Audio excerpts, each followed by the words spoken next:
Assalamualaikum warahmatullahi wabarakatuh. Perkenalkan, nama saya Rizky Rizaldi dari kelas 6A Fakultas Teknologi Informasi. Di sini saya akan menjelaskan tentang manajemen proyek perangkat lunak. Apa itu MPPL? MPPL adalah sebagai suatu proses kegiatan untuk melakukan perencanaan, pengorganisasian, pengarahan, dan pengendalian untuk membuat perangkat lunak atau sumber daya organisasi yang dimiliki perusahaan untuk mencapai tujuan tertentu.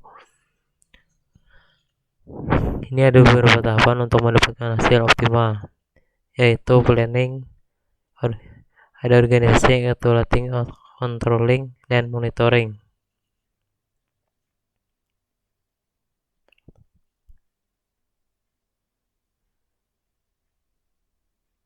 Planning yaitu adalah perencanaan, tidak lain merupakan kegiatan untuk menetapkan tujuannya akan dicapai beserta cara-cara untuk mencapai tujuan tersebut. Organizing adalah pengorganisasian merupakan suatu proses untuk merancang struktur formal, mengelompokkan dan mengatur serta membagi tugas-tugas atau pekerjaan di antara organisasi agar tujuan organisasi dapat dicapai dengan efisien.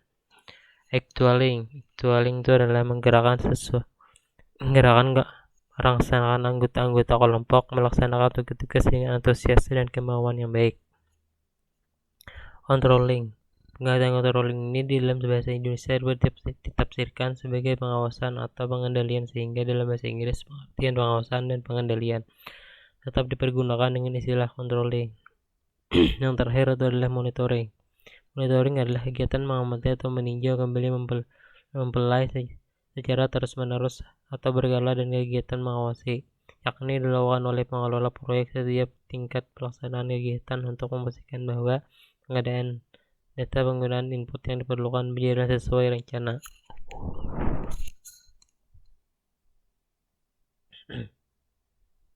Ini adalah tujuan yang dilakukan oleh manajemen proyek perangkat lunak berdasarkan dimensi anggaran jadwal.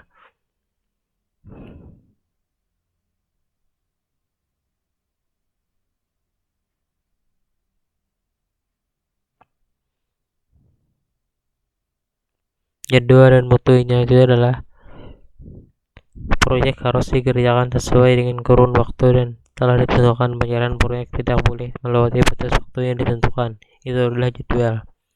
Mutu ini adalah produk akhir proyek harus memenuhi spesifikasi dan kriteria yang dipasarkan.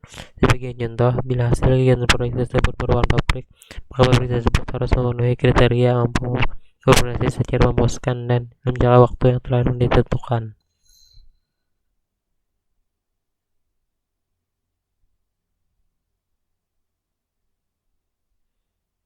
Contoh proyek perangkat lunak sistem manajemen proyek PT Karya Indo Konstruksi.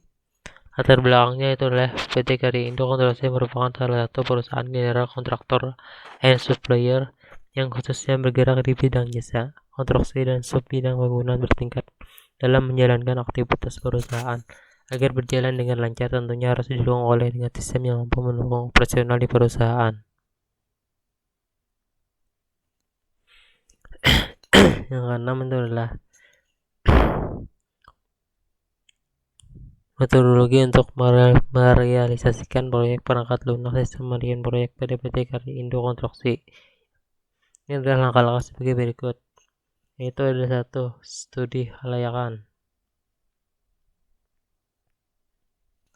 Studi kelayakan ini mempelajari proses bisnis yang berlangsung di PT Karya Indo Konstruksi, mengidentifikasi fungsi-fungsi bisnis yang diperlukan sehingga bisa disimpulkan kebutuhan aplikasi perangkat lunak secara pasti. Yang kedua, desain fungsi. Desain fungsi ini sistem secara detail mulai dari konteks diagram, data flow, desain file, desain tabel, relasi tabel, CSV sebagai bentuk sistem lengkap sesuai dengan fungsi-fungsi bisnis yang dikehendaki. 3. Itu adalah pemrograman. Pemrograman ini adalah melakukan coding untuk merealisasikan desain fungsi yang telah dibuat. Jumlah baris coding ini itu turut menentukan besar kecilnya harga perangkat lunak yang dibuat. 4. Itu adalah pengujian testing, dilakukan untuk mengetahui Apakah pengiriman telah dilakukan secara benar sehingga bisa menghasilkan fungsi-fungsi yang dikehendaki. Penguji juga dimaksudkan untuk mengetahui keterbatasan dan kelemahan program aplikasi yang dibuat untuk sebisa mungkin dilakukan penyempurnaan. Yang kelima itulah pelatihan atau training. Sebelum diserahkan ke user, pihak developer adalah perangkat lunak penanggung jawab melatih user atau operator PT Karya Indo Konstruksi yang hendak mengoperasikan program aplikasi yang telah dibuat. 6 adalah pemeliharaan. Proyek perangkat lunak tidak bisa diselesaikan begitu saja setelah diserah terimakan, tetapi masih berlanjut hingga waktu yang cukup untuk memastikan bahwa produk ini adalah perangkat lunak yang telah diserahkan tersebut. 7. Yang terakhir adalah dokumentasi.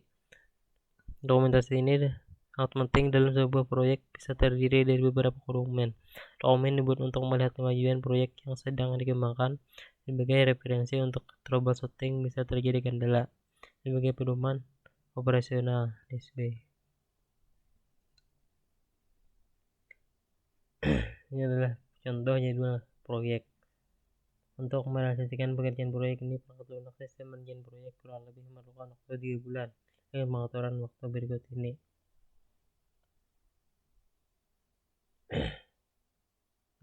Contoh sumber daya manusianya.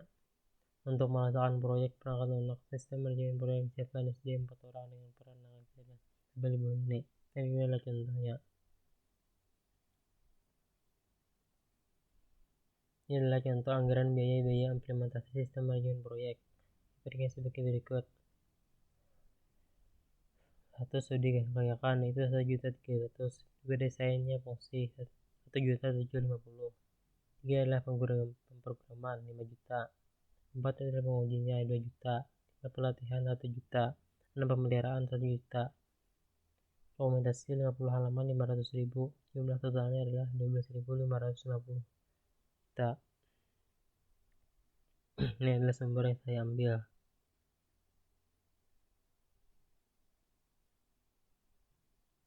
Terima kasih. Inilah hasil dari presentasi saya. Saya tutup sampai di sini dulu. Wassalamualaikum warahmatullahi wabarakatuh.